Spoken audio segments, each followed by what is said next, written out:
Hi there, happy Hump Day. Welcome to Wednesday. Are you a future-ready leader? It's a good question to ask yourself, and that's what we're going to dig into today.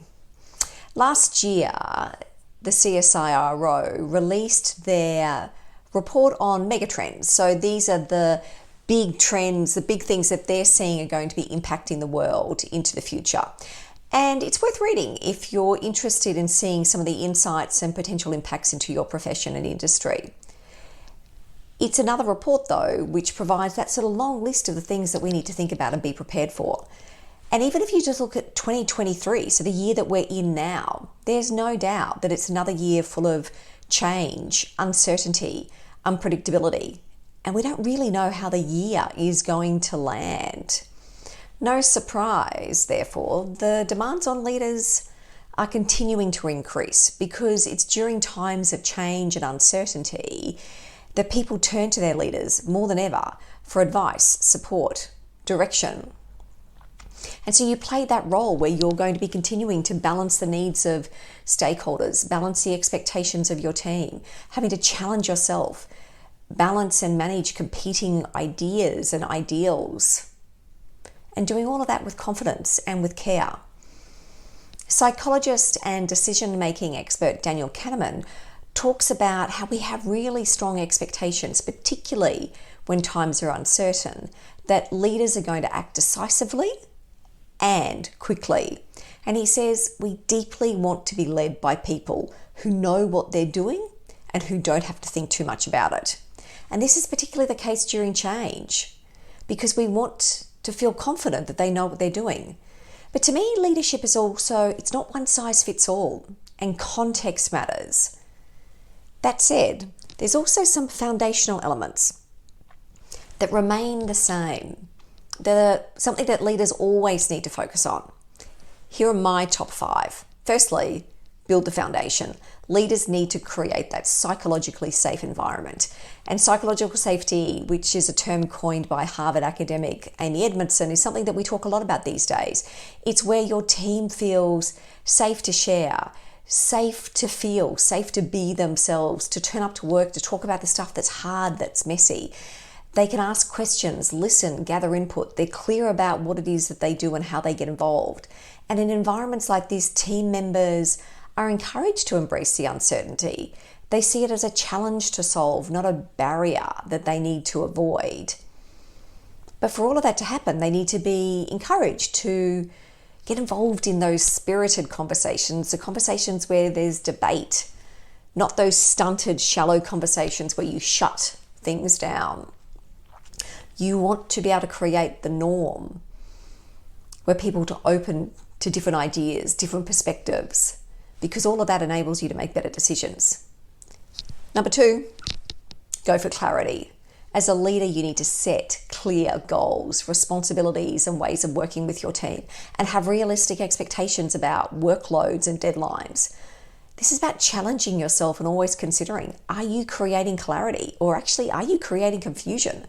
I've certainly seen many situations where leaders create confusion because they delegate work in a way that's imprecise and a bit fudgy.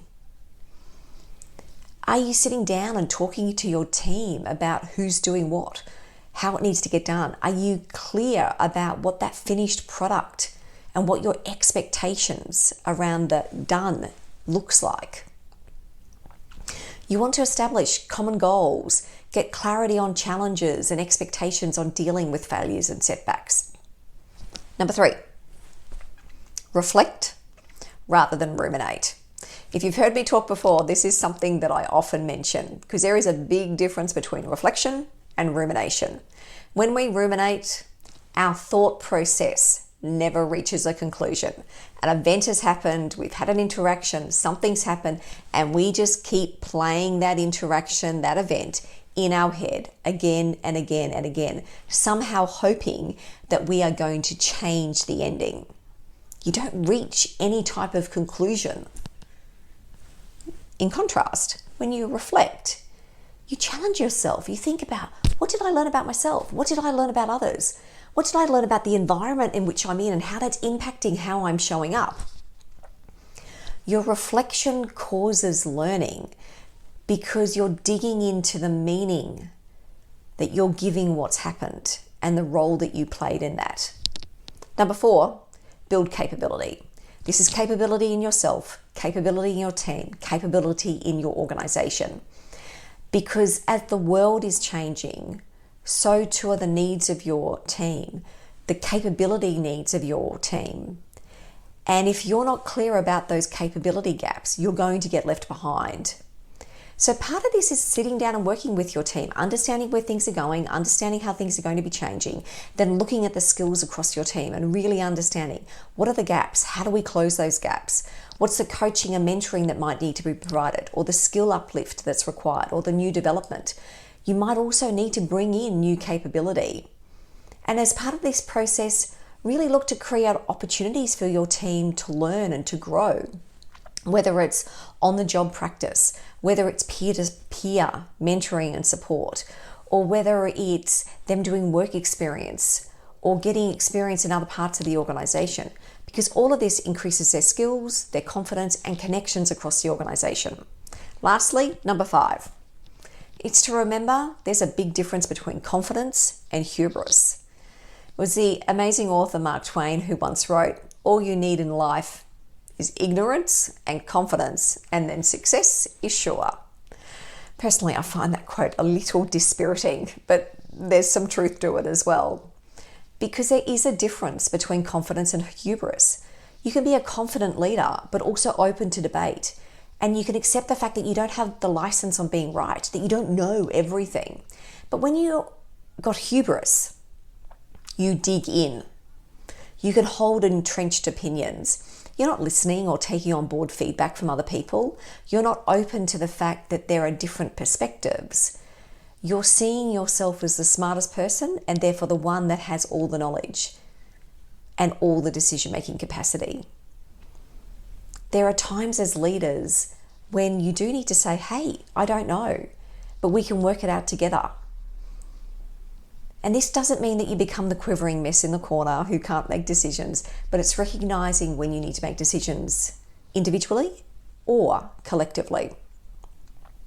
In all of this, being a leader, it's a privilege, not a right. But what's needed from you as a leader changes as the circumstances around you change. But always remember, there are some golden rules that never date and never go out of fashion. Have a great week. I'll see you next week.